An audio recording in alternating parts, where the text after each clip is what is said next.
Ladies and gentlemen, the President of the United States, Donald J. Trump, and the First Lady of the United States, Melania Trump.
Hello, America. Hello.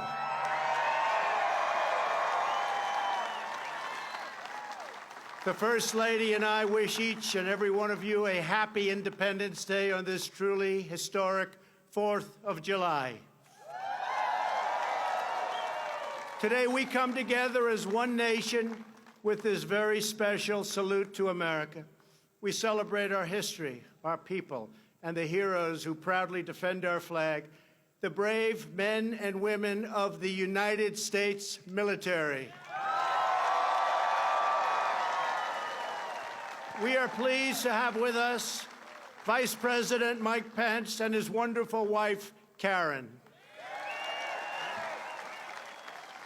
We're also joined by many hardworking members of Congress, Acting Secretary of Defense Mark Esper, and many other members of my cabinet, and also the Chairman of the Joint Chiefs of Staff, General Joe Dunford. Thank you. Thank you. Thank you. Lieutenant General Daniel Hawkinson of the National Guard, and distinguished leaders representing each branch of the United States Armed Forces, the Army, Navy, Air Force, Coast Guard, Marines, and very soon, the Space Force.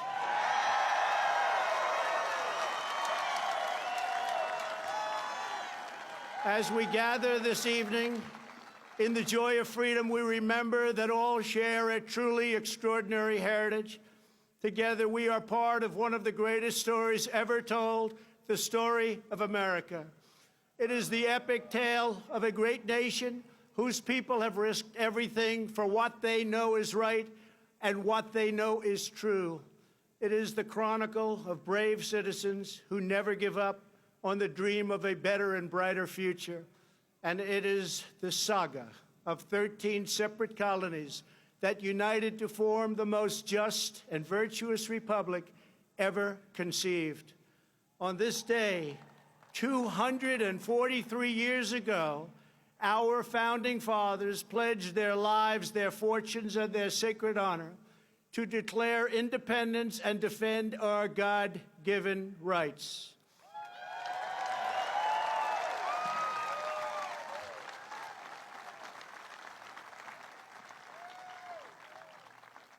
Thomas Jefferson wrote the words that forever changed the course of humanity. We hold these truths to be self-evident, that all men are created equal, that they are endowed by their Creator with certain unalienable rights, that among these are life, liberty, and the pursuit of happiness.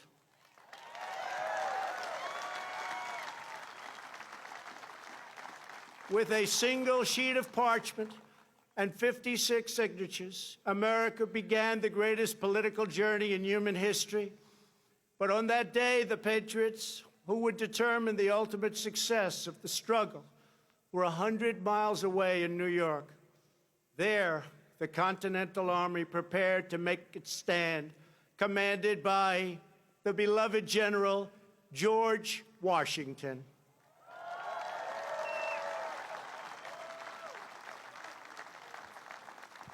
As the delegates debated the Declaration in Philadelphia, Washington's army watched from Manhattan as a massive British invading fleet loomed dangerously across New York Harbor. The British had come to crush the revolution in its infancy. Washington's message to his troops laid bare the stakes.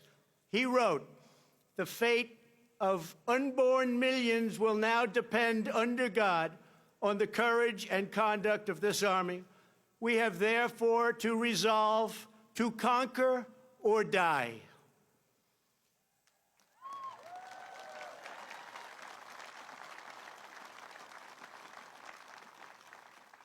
Days later, General Washington ordered the Declaration read aloud to the troops. The assembled soldiers just joined an excited crowd running down Broadway. They toppled a statue of King George and melted it into bullets for battle. The faraway king would soon learn a timeless lesson about the people of this majestic land. Americans love our freedom, and no one will ever take it away from us.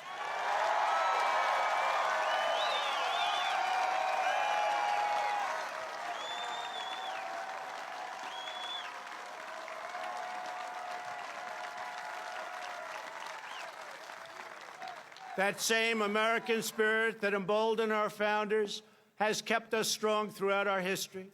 To this day, that spirit runs through the veins of every American patriot. It lives on in each and every one of you here today. It is the spirit, daring and defiance, excellence and adventure, courage and confidence, loyalty and love that built this country into the most exceptional nation in the history of the world, and our nation is stronger today than it ever was before. It is its strongest now.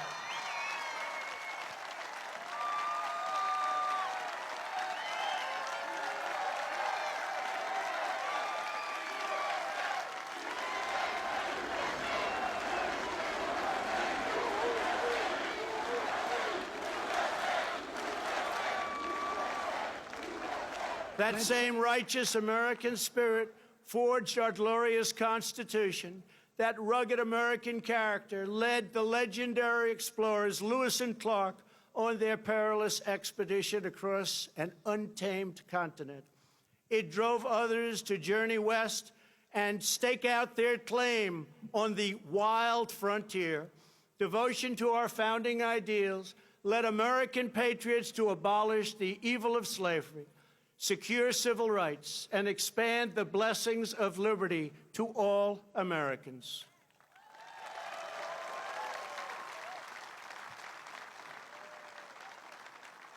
This is the noble purpose that inspired Abraham Lincoln to rededicate our nation to a new birth of freedom and to resolve that we will always have a government of, by, and for the people.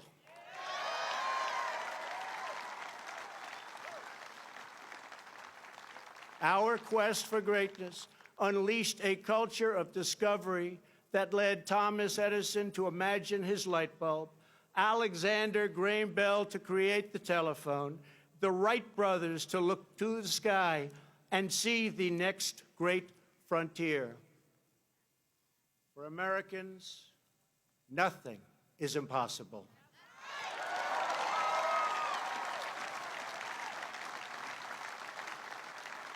Exactly 50 years ago this month, the world watched in awe as Apollo 11 astronauts launched into space with a wake of fire and nerves of steel and planted our great American flag on the face of the moon. Half a century later, we are thrilled to have here tonight the famed NASA flight director who led mission control during that historic endeavor, the renowned Gene Kranz.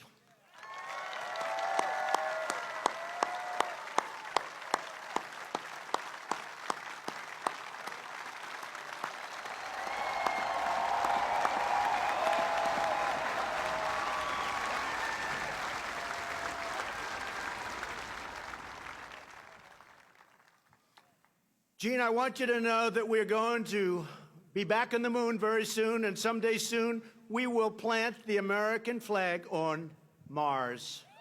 It's happening, Gene. It's happening. Our nation's creativity and genius lit up the lights of Broadway and the sound stages of Hollywood. It filled the concert halls and airwaves around the world with the sound of jazz, opera, country, rock and roll, and rhythm and blues. It gave birth to the musical, the motion picture, the Western, the World Series, the Super Bowl, the skyscraper, the suspension bridge, the assembly line, and the mighty American automobile.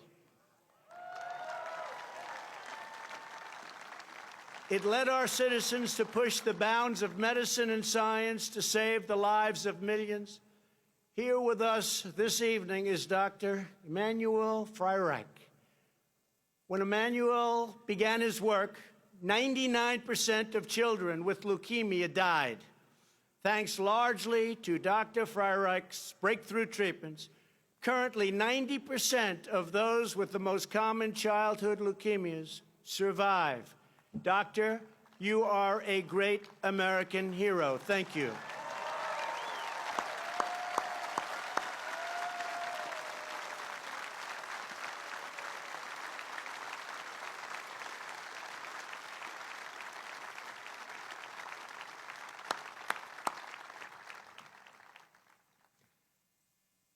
Americans always take care of each other. That love and unity held together the first pilgrims. It forged communities on the Great Plains. It inspired Clara Barton to found the Red Cross, and it keeps our nation thriving today. Here tonight, from the Florida Panhandle, is Tina Belcher. Her selfless generosity over 3 decades has made her known to all as Mrs. Angel. Every time a hurricane strikes, Mrs. Angel turns her tiny kitchen into a disaster relief center. On a single day after Hurricane Michael, she gave 476 people a warm meal. Mrs. Angel, your boundless heart inspires us all. Thank you.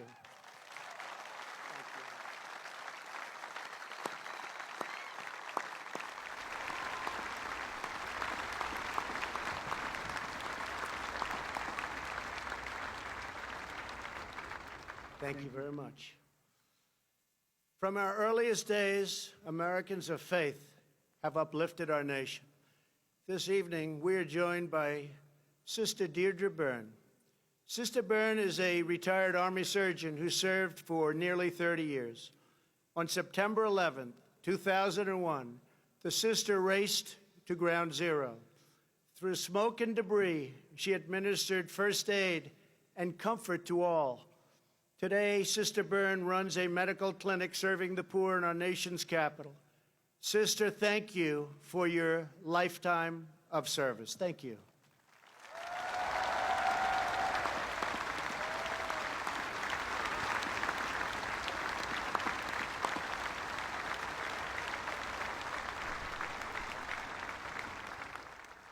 Our nation has always honored the heroes who serve our communities. The firefighters, first responders, police, sheriffs, ICE, Border Patrol, and all of the brave men and women of law enforcement.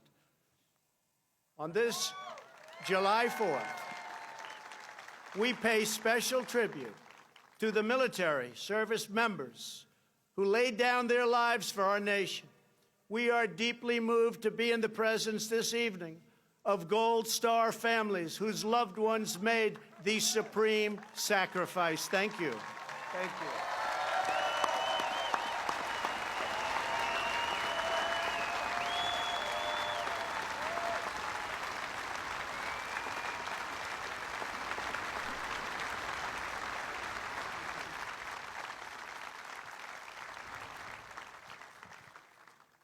Thank you very much. Throughout our history, our country has been made ever greater by citizens who risked it all for equality and for justice.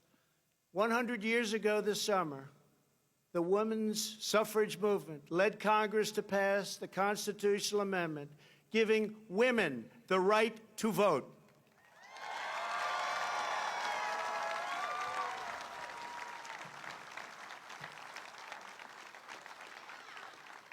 In 1960, a thirst for justice led African-American students to sit down at the Woolworth lunch counter in Greensboro, North Carolina.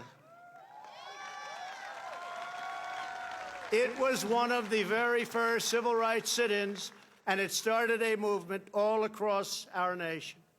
Clarence Henderson was 18 years old when he took his place in history. Almost 6 decades later, he is here tonight in a seat of honor. Clarence, thank you for making this country a much better place for all Americans.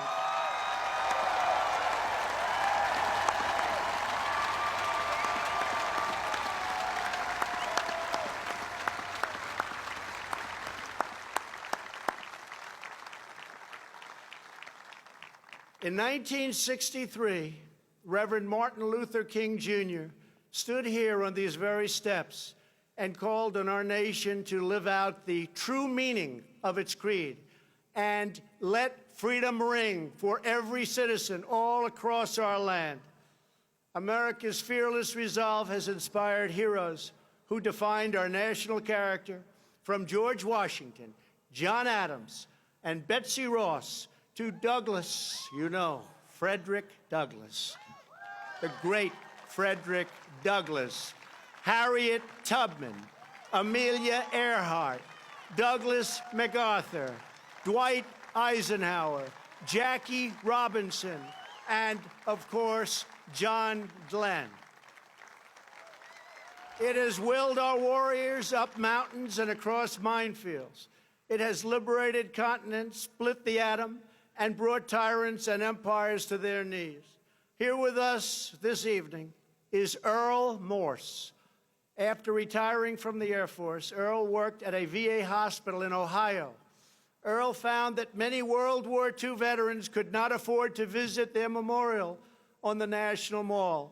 So Earl began the very first honor flights that have now brought over 200,000 World War II heroes to visit America's monument. Earl, thank you. We salute you. Thank you.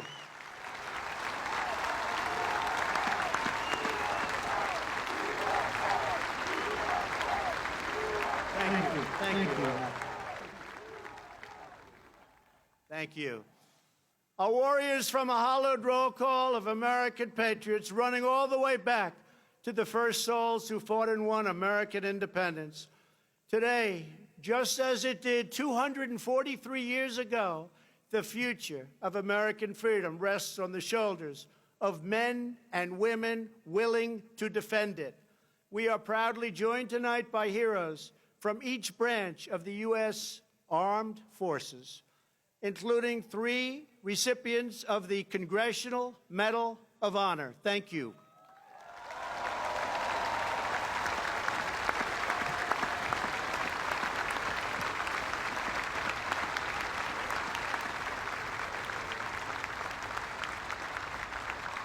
They and thousands before us served with immense distinction, and they loved every minute of that service. To young Americans across our country, now is your chance to join our military and make a truly great statement in life, and you should do it.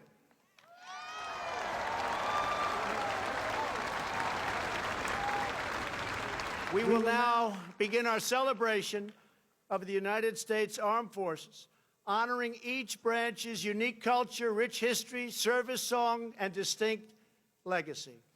I invite Acting Secretary, please, Mark Esper, Secretary of Defense, and Chairman Dunford, head of the Joint Chiefs of Staff, please join me.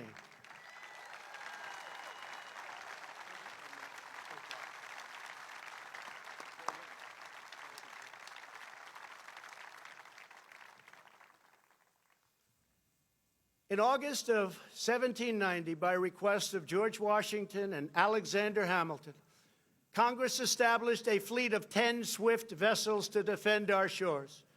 These revenue cutters would fight pirates, stop smugglers, and safeguard our borders. They are the ancestors of our faithful Coast Guard.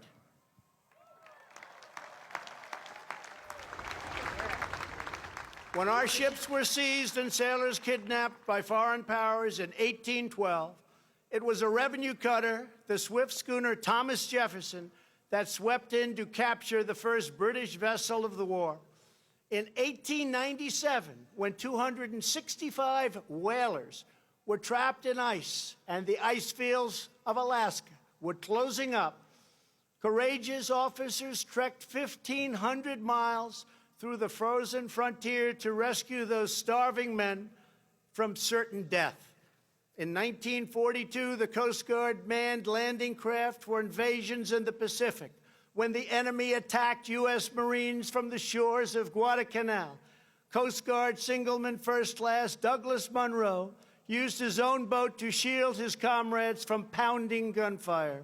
Munro gave his life. Hundreds of Marines were saved. As he lay dying on the deck, his final question embodied devotion that sails with every Coast Guardsman. Did they get off? On D-Day, the Coast Guard's famous Matchbox fleet served valiantly through every hour of the greatest amphibious invasion in the history of our country. One coxswain said the water boiled with bullets like a mud puddle in hailstorm, but still the Coast Guard braved death to put our boys on Utah and Omaha beaches.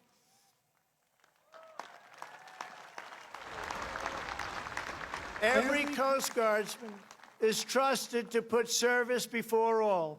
Coasties plunge from helicopters and barrel through pouring rain and crashing waves to save American lives. They secure our borders from drug runners and terrorists in rough seas, at high speeds. Their sharpshooters take out smugglers' engines with a single shot. They never miss.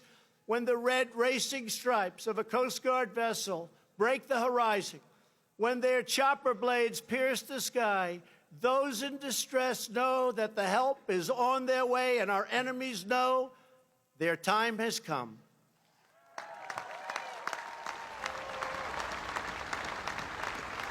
These guardians of our waters stand semper paratus.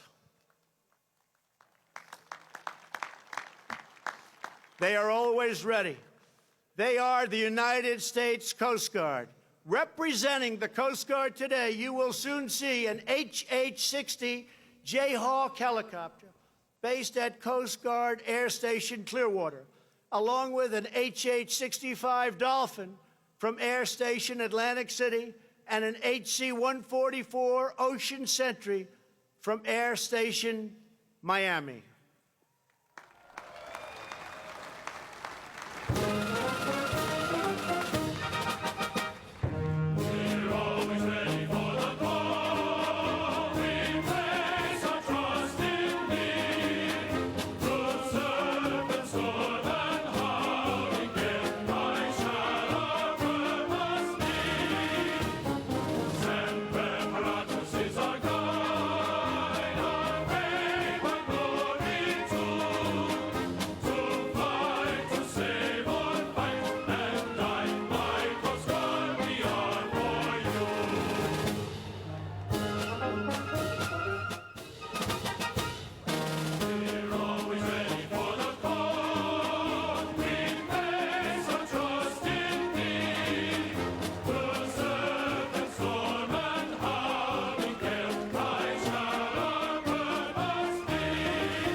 Thank you. Thank you to the Coast Guard. On a cold December morning in 1903, a miracle occurred over the dunes of Kitty Hawk, North Carolina, when two bicycle makers from Ohio defied gravity with a 12-horsepower engine, wings made of cotton, and just a few dollars in their pockets. Just 6 years later, America was training its first pilots to take these magnificent machines up and over the field of battle. In World War I, our flyboys rushed the skies of Europe, and aces like Eddie Rickenbacker filled hearts and headlines with tales of daring duels in the clouds. General Billy Mitchell saw the promise of this technology and risked court-martial in his quest for an independent Air Force. He was proven right when empires across the oceans tried to carve up the world for themselves, and America stood in the way. We wouldn't let it happen.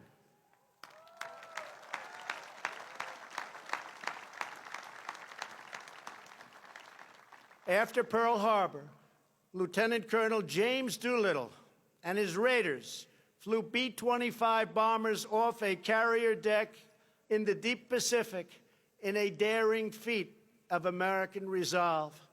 And as President Roosevelt said, the Nazis built a fortress around Europe, but they forgot to put a roof on it.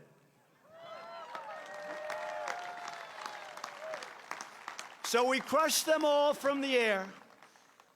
177 Liberator bombers flew dangerously low through broad daylight without fighter protection to cripple the Nazi war machine at Ploiesti.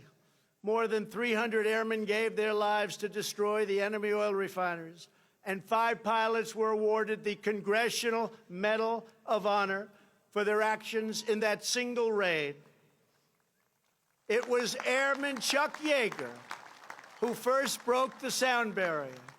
It was airmen like Gus Grissom and Buzz Aldrin who traded their Sabre jets for rockets to the stars. And it is our incredible airmen today who wield the most powerful weapon systems on the planet Earth. For over 65 years, no enemy air force has managed to kill a single American soldier because the skies belong to the United States of America.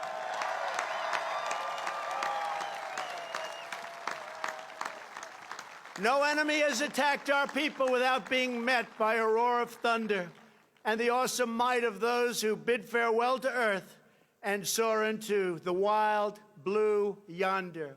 They are the United States Air Force.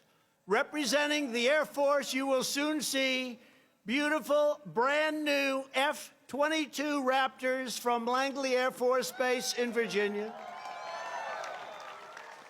and one magnificent B-2 stealth bomber from Whiteman Air Force Base in Missouri.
What a great country. In October of 1775, the Continental Congress ordered the construction of 2 swift sailing vessels, each carrying 10 cannons and 80 men to sail eastward. Our young fleet tested their sea legs against the most powerful navy the world has ever seen. John Paul Jones, America's first great naval hero, said, "I wish to have no connection with any ship that does not sail fast, for I intend to go in harm's way." He got his wish many times when his ship was shot into pieces off the coast of England by a British vessel and her 4 dozen guns. When demanded to surrender, Jones very famously declared, "I have not yet begun to fight."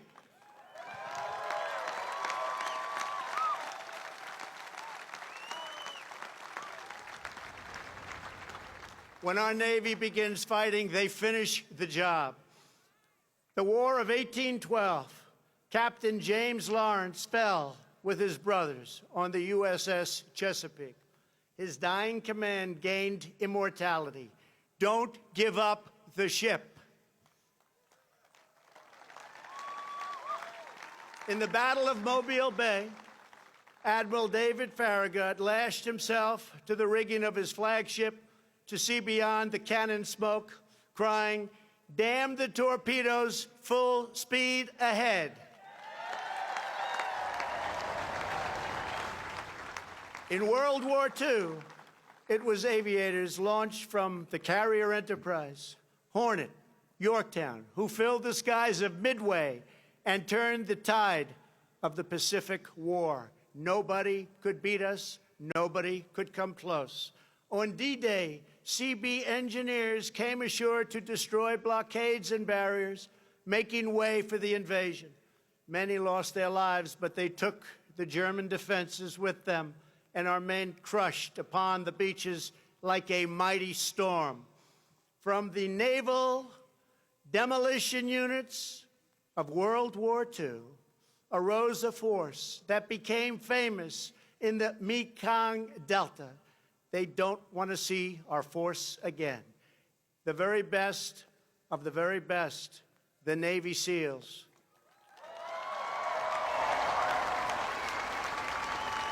It was the SEALs who delivered vengeance on the terrorists who planned the September 11th attack on our homeland. It was the SEALs who stand ready to bring righteous retribution in mountain, jungle, desert to those who do us harm. America's sailors are not born. They are forged by the sea. Their traditions are rich with the salt and blood of 3 centuries. When Old Glory crests the waves of foreign shores, every friend and every foe knows that justice sails those waters. It sails with the United States Navy.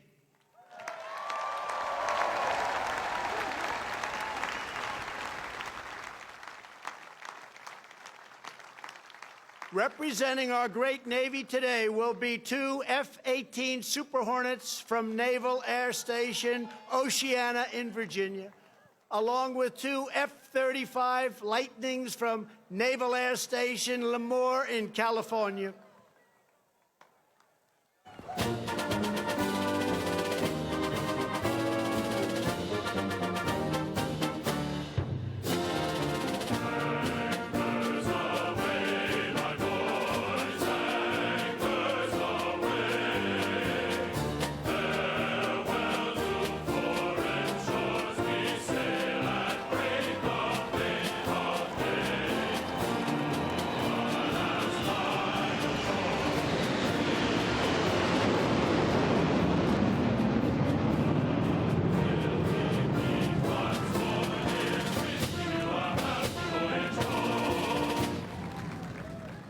So great.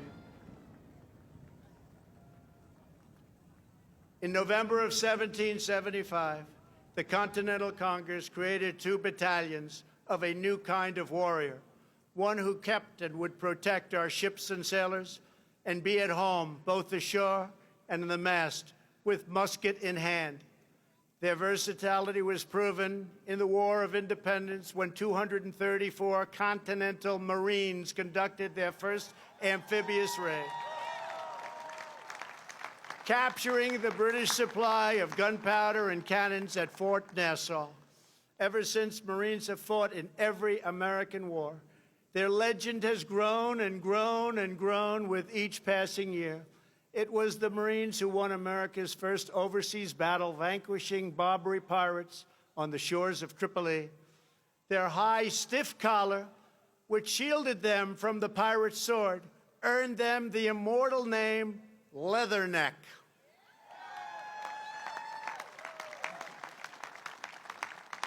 It was the Marines who, after 2 long days of battle, marched through the halls of Montezuma. It was the Marines who took heavy casualties to kick the Kaiser's troops out of Belleau Wood in World War I, earning the title Devil Dogs. And it was the Marines who raised the flag on the black sands of Iwo Jima.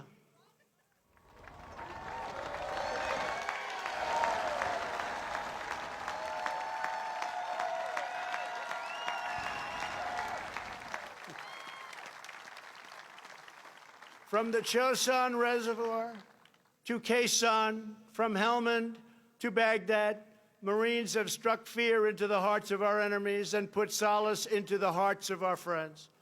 Marines always lead the way.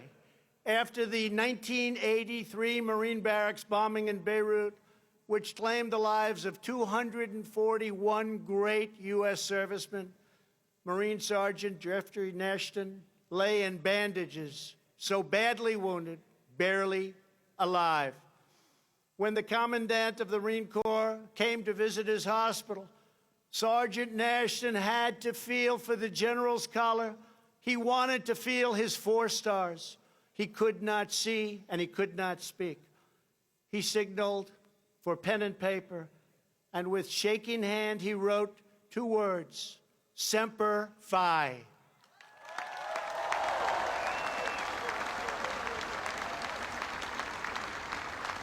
That motto, Semper Fidelis, always faithful, burns in the soul of every Marine, a sacred promise the Corps has kept since the birth of our country. They are the elite masters of air and land and sea on battlefields all across the globe. They are the United States Marines.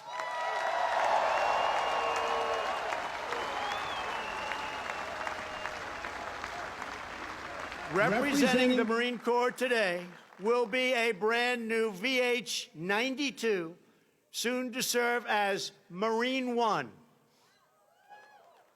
along with 2 V-22 Ospreys from the famed HMX-1 helicopter squadron at Quantico, the Nighthawks.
In June of 1775, the Continental Congress created a unified army out of the revolutionary forces encamped around Boston and New York, and named after the great George Washington, Commander-in-Chief.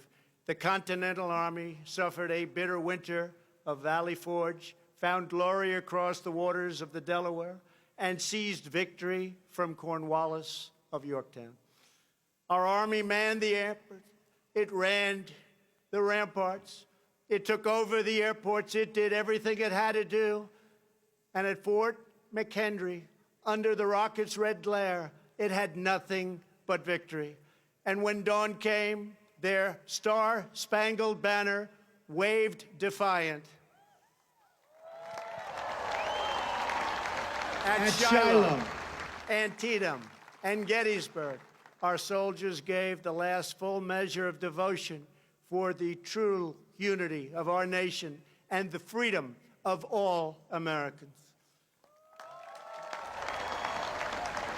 In the trenches of World War I, an Army sergeant named Alvin York faced an inferno of enemy fire and refused to retreat. He said, "I won't leave, I won't stop." He shot his rifle 18 times, killing 18 of the enemy. When they fixed bayonets and charged, he killed 7 more. The entire German machine gun battalion surrendered because of one man, Alvin York. A generation later, the Army returned to Europe and embarked upon a great crusade. With knives and rifles in hand, the Rangers scaled the cliffs of Normandy. The 101st Airborne leapt into the danger from above, illuminated only by enemy flares, explosions, and burning aircraft. They threw back the Nazi Empire with lightning of their own from the turrets of Sherman tanks and the barrels of the M1 rifle. In the darkness of the Battle of the Bulge, with Nazis on every side, one soldier is reported to have said, "They've got us surrounded again, the poor bastards."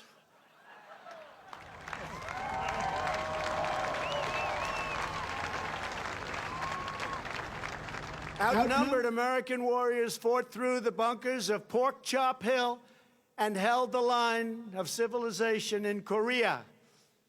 In the elephant grass of Vietnam, the 1st Cavalry made its stand amid a forest consumed in flame with enemies at every single turn.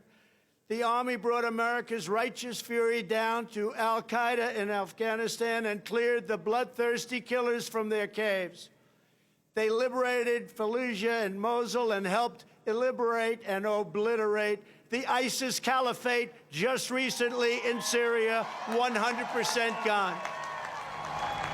Through centuries, our soldiers have always pointed toward home, proclaiming, "This we'll defend." They live by the creed of Douglas MacArthur: "In war, there is no substitute for victory." They are the greatest soldiers on earth.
Nearly 250 years ago, a volunteer army of farmers and shopkeepers, blacksmiths, merchants, and militiamen risked life and limb to secure American liberty and self-government.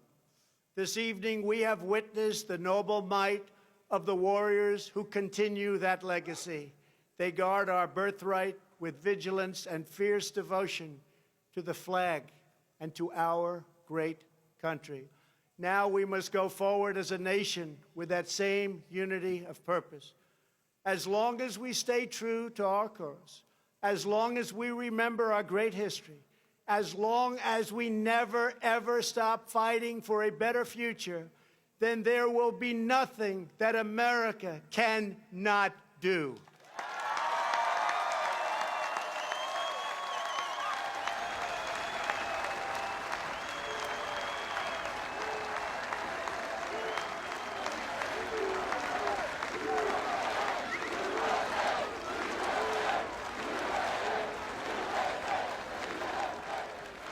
Thank you.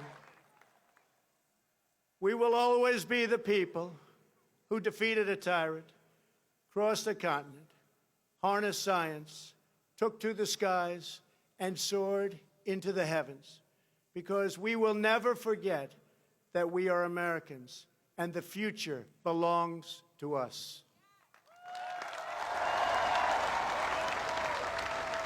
The future belongs to the brave, the strong, the proud, and the free. We are one people chasing one dream and one magnificent destiny. We all share the same heroes, the same home, the same heart, and we are all made by the same Almighty God.